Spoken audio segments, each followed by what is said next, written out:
Magandang araw. Basta kayo? Ito ang inyong lagarista. Medyo na-late tayo ng pagpo-post ng ating bagong Life Bites.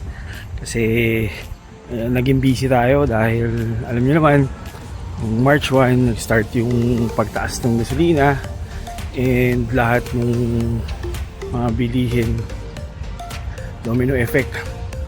So pati yung business natin medyo naapektuhan. And nagkaroon din tayo sa mga manpower problems natin. So I have to deal with it first bago natin maharap.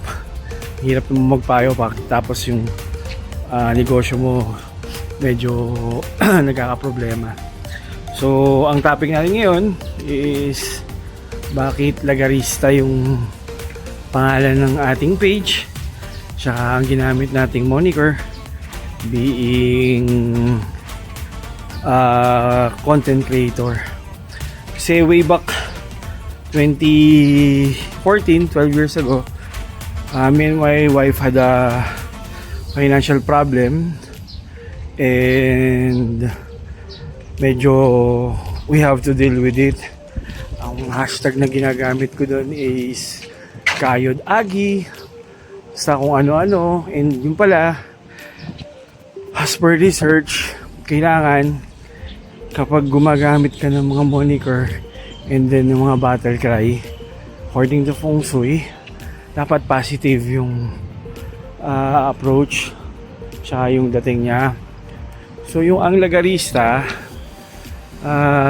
definitely hindi na alam yun ng mga kabataan ngayon tsaka yung generations, mga later generations. Ang lagarista kasi galing yan dun sa mga naghahatid ng mga film noon sa projector ng sinehan sa Metro Manila. May mga sinehan kasi na naghihiraman ng film na isinasalang sa projector para makapanood ng pelikula yung mga nanonood. So yung lagarista, yun yung nag-iikot sa mga streets na nakabike, kaya ang tawag nila lumalagari. So ngayon, nang pagkakamali kasi namin noon 2014, we tried to concentrate only dun sa main business namin, which is yung pest control firm ko and yung car wash. So akala namin kakayanin namin ng income tsaka yung mga gastos, yung acquisition namin, investments, pati yung mga gastos, yung OPEX ng mga business. Fortunately, hindi pala. So there was a time na my wife and I na nag-away ng matindi, na halos kulang na lang is we separate ways. Kaya lang, syempre, ako naman, ipinangako ko kasi yun sa kanya na ako ay paninindigan ko yung binitawan kong salita sa aming marriage vows. So, pinanindigan ko. Ang nangyari, dahil nalaman ko kung saan ako nadapa at nagkamali, ay diversified. So, naghanap ako ng ibang source of income other than my business and my side hustles para to sustain kung ano man ding extra gastos and expenses yung ma-incur sa family side. So may mga kaibigan pa nga ako na nag-approach na, pare, ang dami mo namang inaasikaso, kakayanin mo pa ba yan? Sabi ko, well, sa isang tingin medyo mahirap, pero sabi nga nila, kapag may pamilya ka na and may mga taong umaasa sa'yo, all the sacrifices kailangan mong gawin para lang mapanindigan yung responsibilidad mo being the father and head of the family. So sabi ko nga, mas maganda na yung income ko in all directions may pumapasok. Kaya doon nabuhay yung ang lagarista. So hanggang ngayon ginagamit ko kasi Ganun yung naging ano ko eh. Racket dito, side hustle doon. Dahil nga, yun nga, wala namang mawawala eh. Importante eh, may pumapasok na income.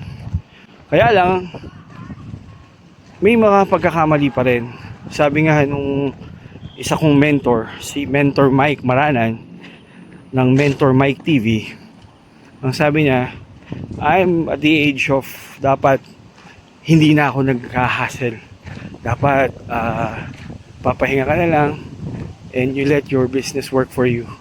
Let your money work for you. So, in all honesty, yun naman ang target. The problem is, medyo na-late ako ng start. I started investing and doing hustles almost 7-8 years ago. So may mga pagkakamali pa rin tayo sa negosyo na ngayon hinaharap na natin. Ngayong 2026, first quarter and almost last quarter of 2025, nagkaroon din tayo ng problems. Actually, cash flows, manpower, naharap naman. So ngayon, unti-unti, nagbaback to normal na siya and maharap ko ulit yung mga ibang planong investments to finish this year. Ang masasabi ko lang, bakit ko ipinasok yung ang lagarista sa usapan sa aking business suggestions and payo sa inyo, kasi at this point, lalong lalo na sa nangyayari sa paligid natin, you don't have to rely on one source of income. You really have to diversify. Even if it's fixed income from being an employee, you have to look for other source of income, lalong lalo na passive income, extra hustle. Walang mawawala sa inyo. Everything is to gain kapag nagdadagdag ka ng bagong source of income. So dun pumasok yung word na lagarista. Lalagari ka para makaroon ka ng extra income sa bawat araw. So masasabi ko lang, walang masama mag-try.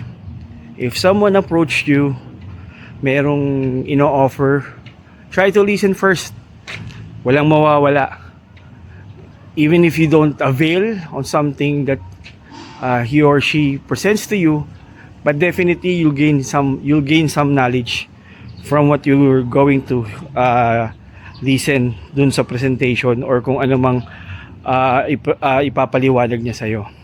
Bawat minuto, bawat oras na tayo ay nabubuhay, may mga little bits, small bits na lessons in life na makukuha mo. Even nagdadrive ka lang, sumasakay ka ng jeep, sumasakay ka ng train, sumasakay ka ng eroplano, naghihintay ka sa airport, there's some bits in life na matututunan mo na you're going to apply sa buhay mo. So don't hesitate. There's nothing to lose but everything to gain. Every time you lose, every time you fail, you gain some knowledge. Every time you gain and every time you win, you gain experience to use for another investments, for another trials in life. So winning and losing is the same. All you have to do is on how to execute on what kind of knowledge and lessons you get from that experience. Yan yung nakukuha ko. Hindi man ako milyonaryo, hindi man ako kasing gagaling ng mga content creators na ginagawa nilang examples yung mga achievements nila. Ang akin, sabi ko nga, may manood, wala, may like, wala. All I can say is I'm sharing my life experience, my business experience, baka kasi may matutunan kayo. So, salamat sa pakikinig. That's another 10 minutes of your time. Sana may matutunan kayo. Kung meron man kayong gustong matutunan or tanungin, just comment. Try natin. Baka magawa natin ng kwento.